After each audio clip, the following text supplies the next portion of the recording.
To the stage, Brian Elmy, VP of Product at Drata, and Dana Mauger, Director of Product Management at Drata.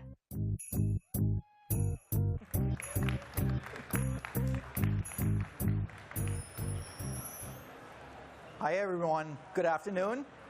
How are you? Yes. Good. Awesome. Thank you. So I am Brian Elmy, VP of Product at Drata. Hi, I'm Dana Mauger, Director of Product Management at Drata.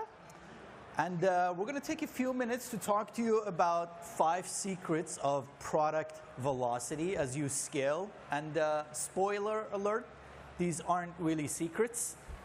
This is probably things that you already know, but it is much harder to do in action than in theory. So we want to kind of go through them and give you examples of how we're using these every day at Drata as we have scaled the product organization over the past couple of years. So, but first, let me give you a quick primer on, if you're not familiar with Drata, we are a compliance automation platform.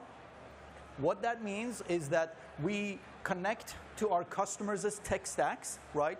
From their infrastructure, like AWS, all the way to their ticketing systems, like Jira.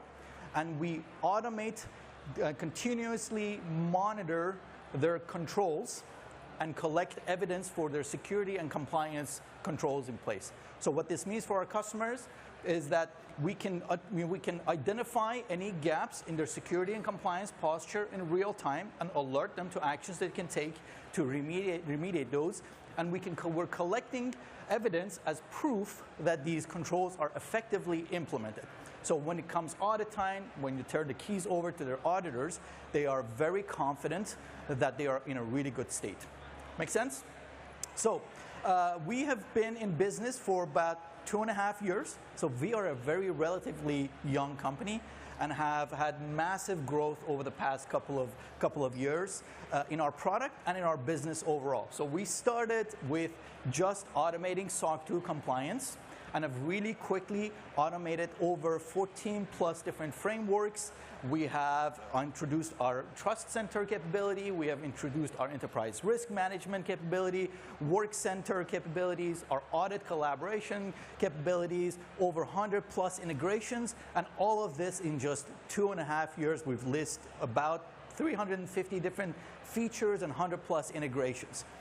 So hopefully that gives you a lot of context on what we're here to talk to you about. So the first thing that we want to cover is this idea of shipping fast and iterating even faster, right? So we have a principle at Drata that our team uses that is all about 60% of use cases shipping really quickly. Because the opportunity cost from getting from that 60% to 90% sure is enormous. What you're going to do, you're going to spend a ton of time researching. You're going to make a lot of assumptions that may or may not pan out to be correct, right? And you might end up shipping the wrong product, and you've taken just a long time to ship that. So what we say is, let's ship this at 60%. Let's put it in the hand of users. We use real data, real users to measure the success of this and how the features are being used.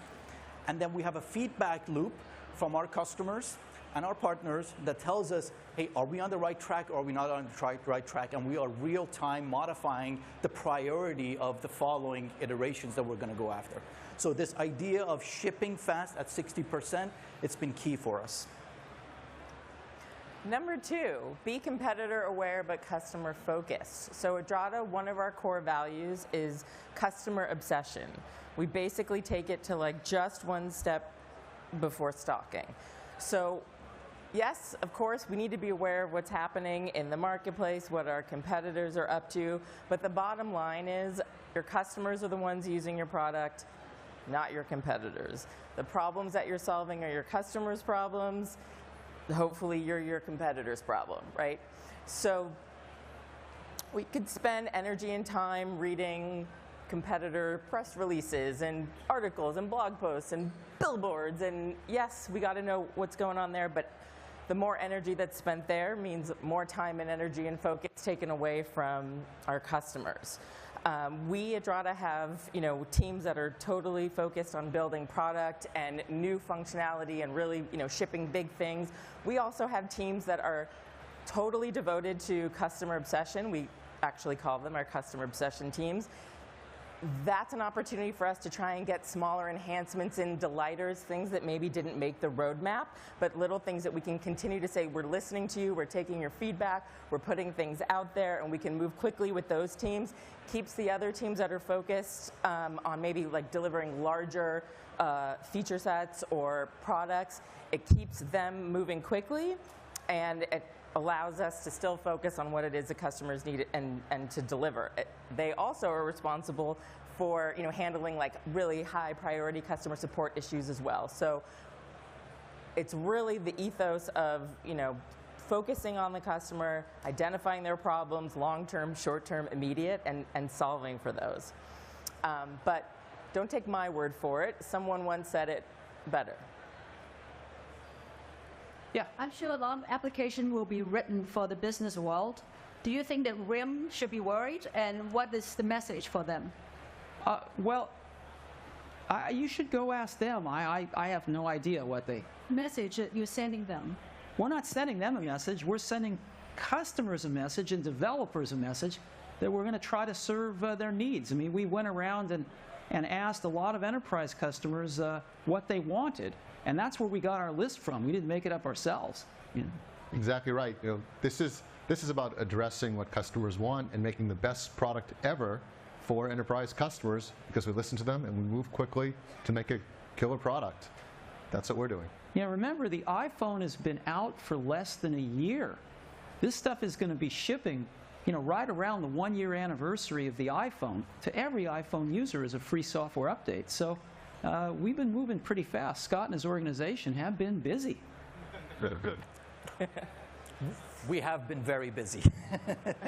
Exactly.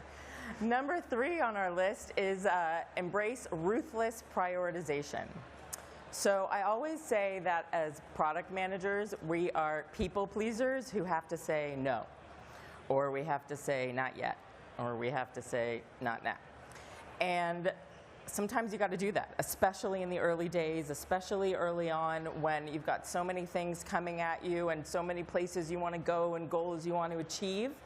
But you do have to say no sometimes, right? Again, in early days, maybe there's a logo you really want to get, but the things that are maybe on their list don't necessarily align with where you're going or the steps that you need to take right now. A great example, in the early days of Drata, we had SOC 2 was the only framework in the platform at the time. It was very, very early days, and a conversation with a customer, they were giving us their feedback, pain points around risk management. Are you going to build a risk management tool? Are you going to have that? Is that in your wheelhouse? And at that time, we said no. It wasn't even a not yet at that point because it was such early days. It was a no. But we got that feedback. We talked to other customers. We talked to prospects. We knew where we wanted to go. And while we couldn't say yes then, so we could focus on adding more frameworks to the application or more integrations or building out other capabilities, within 24 months, we now do have a risk management capability in the application. So it was a no, not yet back then, so we could get to where we are now to say, yes, we've got it, and we're going to iterate on it. It's really hard to say no. And I think in that theme of focus, which is kind of what we embrace day in, day out, I wanted to kind of talk about sort of this balance between vision and execution, right? So as product people, you need to, actually you must have a vision for where your product is going to be. A year from now, 2 years from now, 3 years, 5 years from now. But if you are spending too much time dwelling on that vision and what that ideal state going to look like, then you're going to lose sight of what's really important today. Because your customers aren't going to pay you for what your product, what your vision is 5 years from now. They have real problems today that your solution could solve for them, and that's what they're paying for today. That is the value that you're delivering to your customers. So you want to, of course, have a vision, but you want to be very focused on building step by step towards that and delivering value to your customers that they'll pay for along the way. A great example of this is our enterprise risk management offering. So we have a very clear picture of where we want it to go, including our sort of third-party risk management about 2 to 3 years from now. But we're not waiting for that perfect ideal state to ship the product. because our customers have a need today, and we can solve, we can ship an MVP on our way to building and achieving that vision, right? So the real problem is get us out of spreadsheets, right? But great, we're going to have an MVP that's going to help you with that, right? There is value that we're delivering along the way, but you got these pieces of the puzzle that you're putting on your way to achieving that vision. So don't think about perfecting that vision, because that is going to change. As soon as your customers put their hands on it, as soon as they start clicking through your product, things will change, right? So you want to be very careful about not spending too much time on that. And then number 5 is that it's more than just product. So when you're thinking about scaling your organization, your product organization, it's 3 pillars that we look at. It's your people, your process, and then your product, right? So you want to focus on, we focused on hiring the right people. Trust is one of our core values, and we are using it not just on our organization with our customers, but we're using it as a principle as part of our hiring process, right? So we go through our hiring process, we have multiple people that are involved, and we just say, hey, if this person is not a hell yes, across the board, they are a no for us. And that is really key, because we want to hire the right people in place. The second is processes. So honing in your processes and that feedback loop that I talked about early on, it's very important to build that from the ground up before you scale, right? So we have data points that we use all the way from our prospects. So our sales team use that. They'll tell us exactly what features or what capabilities some of our prospects are interested in.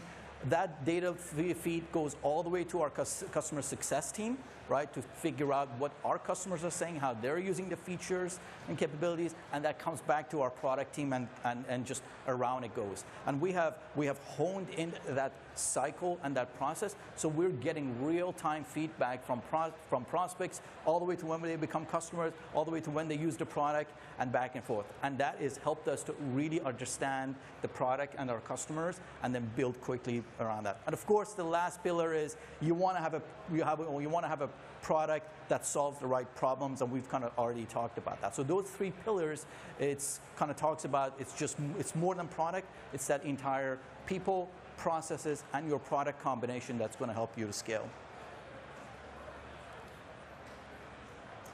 So to recap our takeaways, product velocity is anchored by your commitment to your customers, right? You're trying to solve customer problems. You're in business for your customers, and getting the entire organization around that is really what will going to help you grow and scale quickly. It's what's worked for us. Number 2, striving for perfection will probably lead to regression. It's true in product development, it's true in life. Progress, not perfection. You've got to start taking those brush strokes to get your masterpiece, and really making sure that you're intentional about what you're delivering now, so that the broader picture does get painted, but that you're not so overly focused on that it's slowing you down. And then number 3, success requires alignment across the organization. It takes a village, right? So as Brian was saying, it's not just, or in addition to our sales, feedback on prospects and our customer success team on our customers. This is aligned all through the organization: leadership, marketing, engineering. We are all moving in the same direction so that we can move forward quickly, and hopefully you're finding that to be the same. And as Brian said, these might not be secrets, but these are some tips and some things that have worked for us, and love to connect and find out what's working for you all. Well. So hopefully that was a little bit insightful in terms of how our product organization across the board works. Obviously, there is a lot more lessons that I'm happy to share, that we're happy to share with you all. So find us afterwards. I'm happy to connect and learn from you too. Thanks all. Thank you.